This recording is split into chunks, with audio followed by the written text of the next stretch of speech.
શું થયું હતું, જે પ્લેન જે જઈ રહ્યું હતું એ વખતે તે વખતના આ દ્રશ્યો છે। સીસીટીવી કેમેરામાં આ દ્રશ્યો કેદ થયા છે। ફ્લાઇટની ટેક ઓફના આ દ્રશ્યો છે।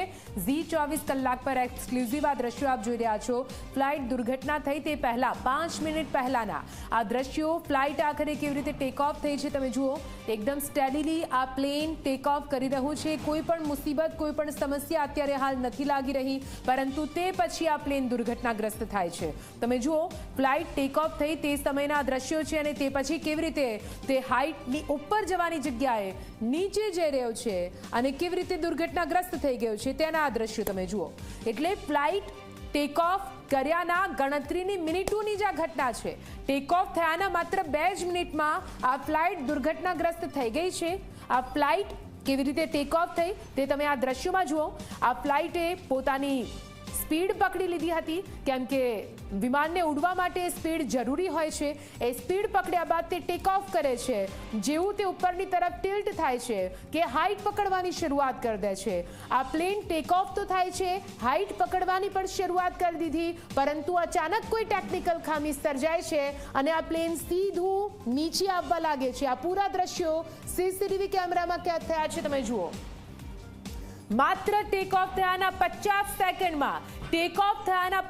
સેકન્ડમાં જ આ ફ્લાઇટ લેન્ડ થઈ ગઈ છે। એટલે કે મુસાફરો કંઈ સમજે તે પહેલા જ આ પ્લેન કેવી રીતે ધડામ દઈને આ બિલ્ડિંગ ઉપર જઈને ધરાશાયી થયું અને મોટો બ્લાસ્ટ થયો, જેમાં તમામ લોકો બળીને ખાખ થઈ ગયા, જીવતા ભૂંજાઈ ગયા।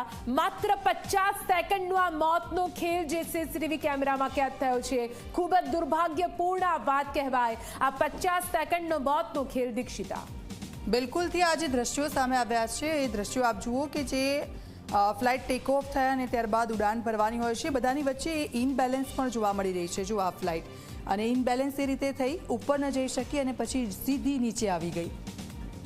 આ દ્રશ્યો અને આમાં 242 લોકો આ ફ્લાઇટમાં જઈ રહ્યા હતા। લંડન પહોંચવાની હતી આ ફ્લાઇટ।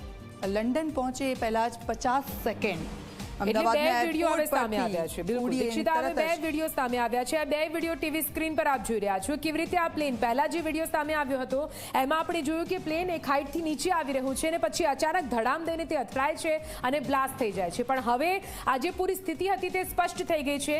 એરપોર્ટના જે સીસીટીવી કેમેરા હતા તેમાં કેદ થયું છે કેવી રીતે આ પૂરું પ્લેન દુર્ઘટનાગ્રસ્ત થયું છે।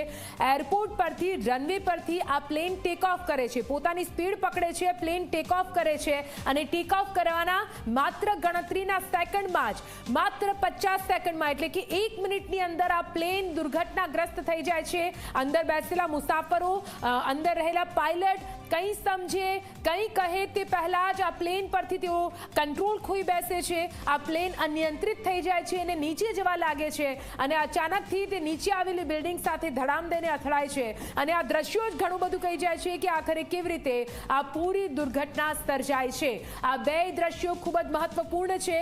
જો કે હવે તપાસનો વિષય એ જ છે કે શું કંઈ ટેકનિકલ ખામી એવી સર્જાય કે આખરે આ પ્લેન આવી રીતે ટેક ઓફ કરતાની સાથે જ એક હાઇટ પકડીને ત્યાંથી નીચે આવવા લાગ્યું। કેમ પાયલટ આ પ્લેન પર કંટ્રોલ ન રાખી શક્યા? કેમ આ પ્લેનને કાબૂમાં